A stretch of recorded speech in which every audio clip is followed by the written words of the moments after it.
This tutorial is for students who are ready to start the second part of the Weaving on a Rectangular Loom project.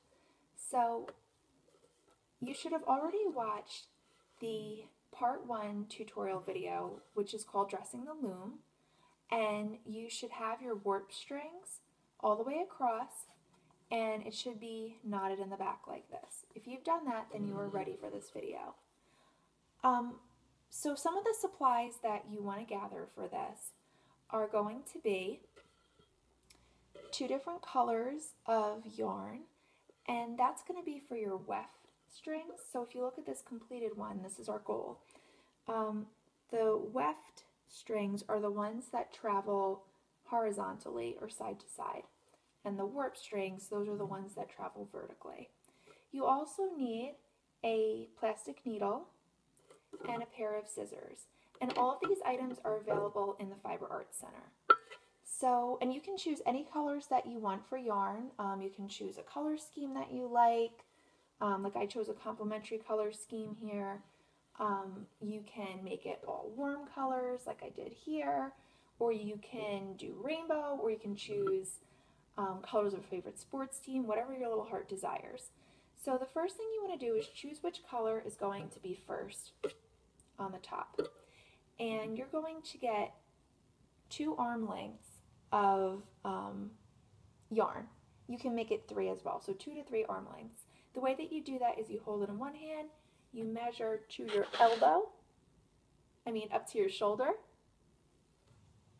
and then you do it again. And that's how you get 2 arm lengths. And then you're just going to cut it. Now, we're going to be threading our needle. Now, some students find this a little tricky, but it's a really important skill to have. So you're going to hold the yarn close to the end. You're going to pinch it a little bit and push it through the needle. Once you get a little bit through, you're going to pull the rest of the way.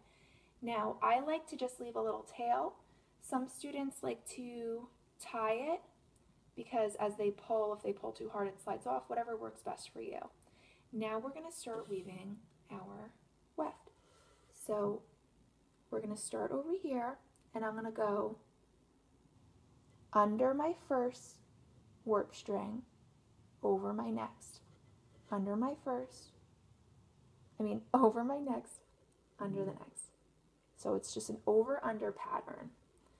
And you can kind of just pull it through.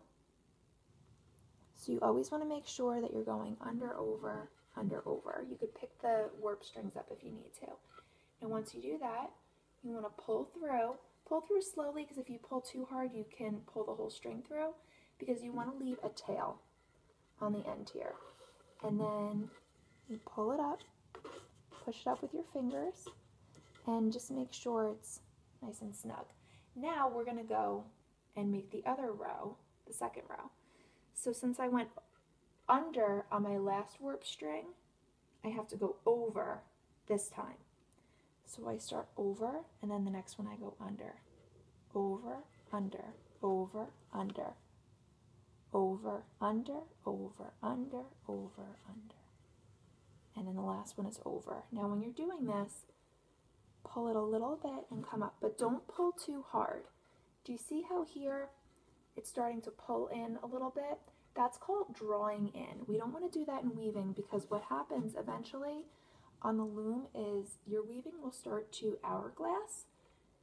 So drawing in is something we don't want to have. So we want it to be snug enough that we don't have a big loop on the end, but not so snug that we get our drawing in, because that's not good either. Every time we slide it up, and over, under, over, under. So remember, every time you want to start opposite where you did last time. Now if you pull a little too hard, you can go up like that. Okay, now I started over.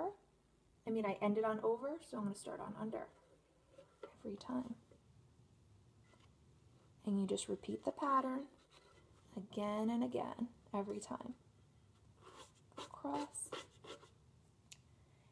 Now, it looks like I've gotten to my end, and my tail wouldn't quite make it.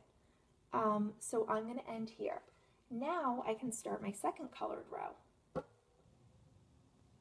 So I'll get my next color, 2 arm lengths, snip, and thread my needle.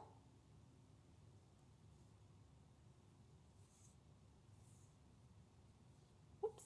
If you ever go to thread your needle and it pulls like that, snip that part off, because when the fibers separate like that, it gets really tricky to thread, and it kind of weakens it as well. So we're going to go through the needle, pull it through. Now on this side, I ended under last time, so I'm going over this one. Okay. So you would just repeat what you did on the blue weft row all the way through. And then in the next tutorial, I'll show you how to connect these two together and how to take it off the loom. Now don't forget, when it's time to clean up at the end, all of your items for this project go in your bag so that next time you come in, you can just get started right away. Good luck.